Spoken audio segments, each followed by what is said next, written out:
பெனாங்கில் April 25 அன்று நடைபெறவுள்ள திட்டமிடப்பட்ட தண்ணீர் விநியோக தடை SWSI காரணமாக 3,41,708 பயனாளர்கள் பாதிக்கப்பட உள்ளனர்.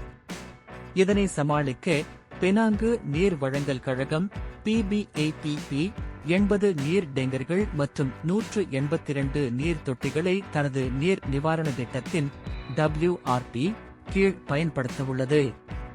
PBAPP தலைமை செயல் அதிகாரி டத்தோ கே பத்மநாதன் கூறியதாவது, இந்த SWSI முதன்மையாக மத்திய செபரான் பேராய் SPT, தெற்கு செபரான் பேராய் SPS மற்றும் பெனாங்கு தீவில் உள்ள 2 மாவட்டங்களை பாதிக்கவுள்ளது.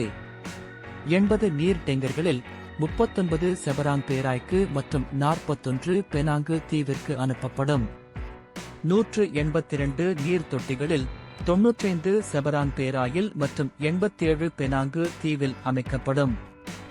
ஏப்ரல் 24 இரவு 10 மணி முதல் ஏப்ரல் 26 இரவு 10 மணி வரை முதல் 24 மணி நேரத்தில் டேங்கர்கள் மற்றும் தொட்டிகள் பயன்படுத்தப்படும்.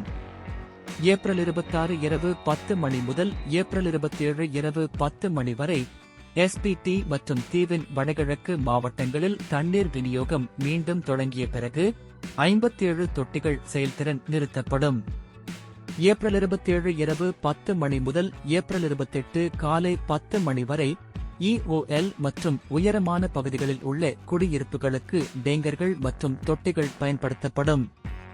இந்த காலகட்டத்தில் பெரும்பாலான நுகர்வோருக்கு தண்ணீர் விநியோகம் மீண்டும் தொடங்கிய பிறகு 5 தொட்டிகள் செயல்திறன் நிறுத்தப்படும்.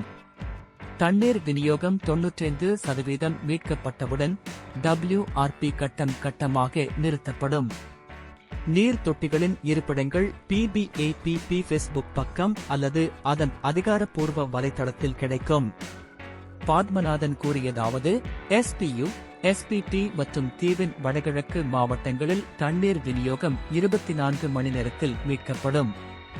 SPS மற்றும் தீவின் தெற்கு பகுதியில் 48 மணி நேரத்தில் மீட்கப்படும். EOL மற்றும் உயரமான பகுதிகளில் 60 மணி நேரத்தில் முழுமையாக மீட்கப்படும்.